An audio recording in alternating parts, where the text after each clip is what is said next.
So hi guys, அடுத்து வந்து நம்ம 10th லெசனில் 6th லெசன் தான் பார்த்துட்ருக்கோம். 10th புக்கில் இருக்கிறத மருது சகோதரர்கள் அப்படிங்கிறது. ஸோ இந்த கொஸ்டின்ஸ்லாம் வந்து நமக்கு ஜிஎஸ்லேருந்து ரிப்பீட்டடான மேட்ச் த ஃபாலோயிங்ஸில் அதிகமாக கேள்வி கேட்டுட்ருக்காங்க.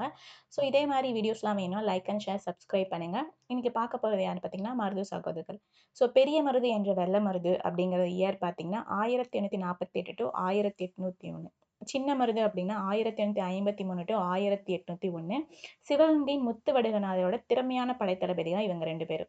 ஸோ கோவில் போர்ல வந்து முத்து நடுகனார் இறந்து பண்ணதுக்கு அப்புறம் வேலு நாச்சியாருக்காக அரசுரிமை மறுபடியும் மீட்டெடுத்திருப்பாங்க. அதுக்காக நிறைய பிளான் பண்ணியிருந்திருப்பாங்க.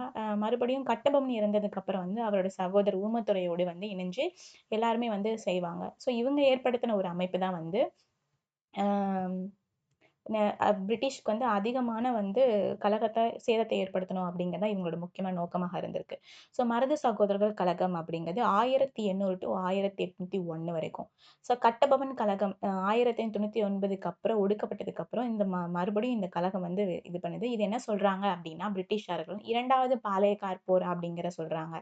ஸோ ஒரு கூட்டமைப்பை மறுபடியும் ஏற்படுத்துறாங்க மருது பாண்டியர்கள். திண்டுக்கல் கோபால் நாயக்கர், மலபாரோட கேரளாவர்மா, மைசூரோட கிருஷ்ணப்பா மற்றும் துண்டாஜி ஆகியோர் வந்து இந்த கூட்டமைப்புல இது பண்றாங்க.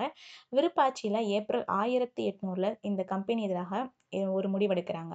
ஸோ வந்து என்ன பண்றாங்க அப்படின்னா இது எல்லாமே வந்து அதிவேகமா வந்து ராமநாதபுரத்துக்கும் மதுரைக்கும் பரவுது. இவங்க ஒரு கூட்டமைப்பு ஏற்படுத்துறாங்க. ஸோ அதிகமான ஆட்கள் வந்து சேர்க்கறாங்க இந்த கூட்டமைப்புல. எந்தெந்த பகுதிகளெல்லாம் வந்து இவங்க இது பிரிட்டிஷ் வந்து இது பண்றாங்க அப்படின்னு பார்த்தீங்கன்னா மைசூர் சின்னப்பா மீதும், மலபார் கேரளாவர்மா மீதும், அதுக்கப்புறம் வந்து கோயம்புத்தூர், சத்தியமங்கலம், தாராபுரம் இந்த பாளையக்காரர்கள் எல்லாத்தையும் பிடிச்சு தூக்கிலிடப்படுறாங்க. அதுக்கப்புறம் என்ன பண்றாங்க அப்படின்னா கட்டபொம்மன் சகோதரனான ஊமத்துரையும் செவத்தையாவும் என்ன பண்றாங்கன்னா பாளையங்கோட்டையில இருந்து தப்பிச்சு கமுதிக்கு வந்து போகணும் அப்படிங்கிற மாதிரி யாரு எஸ்கேப் பண்றாங்கன்னா சின்னமருது அவர்கள் தான் வந்தாங்க. எங்க அழைச்சிட்டு போறாங்க அப்படின்னு பார்த்தீங்கன்னா சிறுவயலுக்கு அழைச்சிட்டு போறாங்க. பாஞ்சாலங்குறிச்சி கோட்டை வந்து மிக குறைந்த காலத்துல வந்து கட்டி முடிக்கப்பட்டது. அந்த நேரத்துல என்ன பண்றாங்கன்னா காலின் மெக்கேலே அப்படின்ற தலைமையான மறுபடியும் இந்த கோட்டையை வந்து முற்றுகையிட்டனால வந்து சிவகங்கை வந்து மருது சகோதரர் சிவகங்கையிலேருந்து அடைக்கலம் கோருறாங்க. பட் என்ன நடக்குது அப்படின்னா அது எல்லாமே வந்து அகெயின்ஸ்டா போகுது. அப்போ அங்க அந்த படைகளை யார் வழிநடத்தி செல்றாங்க அப்படின்னா அக்னியும் கர்னல் இன்ஹீம்ஸும் சிவகங்கையை நோக்கி படை செலுத்துறாங்க. பட் மருது சகோதரர்கள் என்ன பண்றாங்க அப்படின்னா ஜூன் 1801 நாட்டின் விடுதலை முன்னிறுத்தி ஒரு பிரகடனத்தை வந்து மேற்கொண்டாங்க. அதுதான் வந்து திருச்சிராப்பள்ளி பேரறிக்கை அப்படிங்கிறது 1801. இதை எங்க ஒட்டுறாங்க அப்படின்னு பார்த்தீங்கன்னா நவாப் கோட்டையின் முன் சுவரையிலும் ஸ்ரீரங்கம் கோவிலோட சுற்றுச்சூழலும் ஒட்டப்படுது. இதுதான் வந்து ரொம்ப எல்லாருக்குமே வந்து இது மூலயமா நிறைய தமிழ் பாளையக்காரர்கள் வந்து ஒன்று சேர்றாங்க. ஸோ கிட்டத்தட்ட இந்த கழகத்துக்கு வந்து சின்ன மருது வந்து 20,000 ஆட்களை வந்து ஆங்கிலேயருக்கு எதிராக திரட்டுறாரு.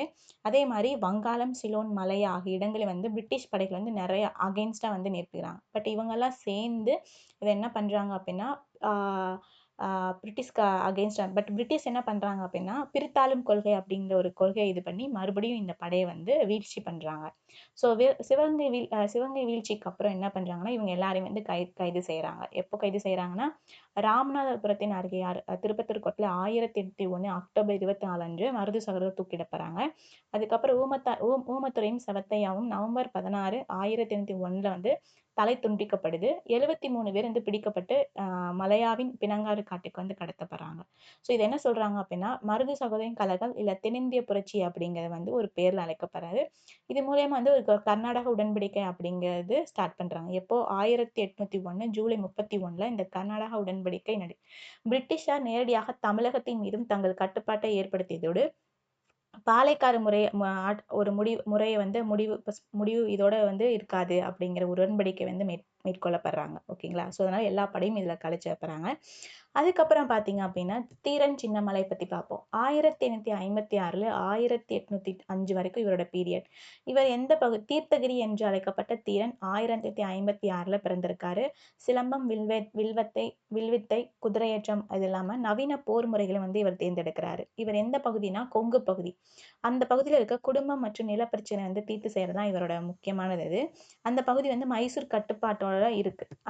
அதுல வந்து என்ன சொல்றாரு அப்படின்னா திப்புவின் முகமது அலி அப்படிங்கிறதான் வந்து வரிசை செய்யப்படுது. இவருக்கும் தீரன் சின்னமலைக்கும் சண்டை நடக்கும்போது அந்த என்ன சொல்றாருன்னா அந்த இடத்துல இருக்க வரி பணத்தை மைசூர் வந்து முகமது அலி வந்து எடுத்துக்கொண்டு போகும்போது, முகமலிடம் போய் சொல்லு, சிவமலைக்கும் சென்னிமலைக்கும் இடையே நடந்த வரிப்பணத்தை வந்து பிடுங்கிக் கொண்டதாக வந்து போய் சொல்லு அப்படிங்கிற ஒரு சொல்றாரு. அதுக்கப்புறம் தான் இவர் வந்து தீரன் சின்னமலை அப்படிங்கிற பேரே இவருக்கு வந்து வந்திருக்கு அப்படிங்கிற மாதிரி சொல்றாங்க.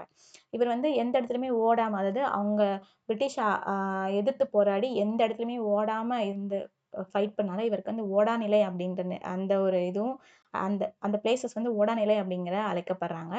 ஸோ இவரையும் வந்து கடைசி என்ன பண்றாங்க அப்படின்னா, அவரோட அஹ் அஹ் அவரோட ஒரு சமைக்காரர் மூலியமா வந்து ஒரு காட்டி கொடுத்து ஆங்கிலேயரிடம் இவரையும் கொல்றாங்க. 1805 ஜூலை 31 அன்னைக்கு சங்ககிரி கோட்டை உச்சியில வந்து இவர் தூக்கிடப்படுறாங்க.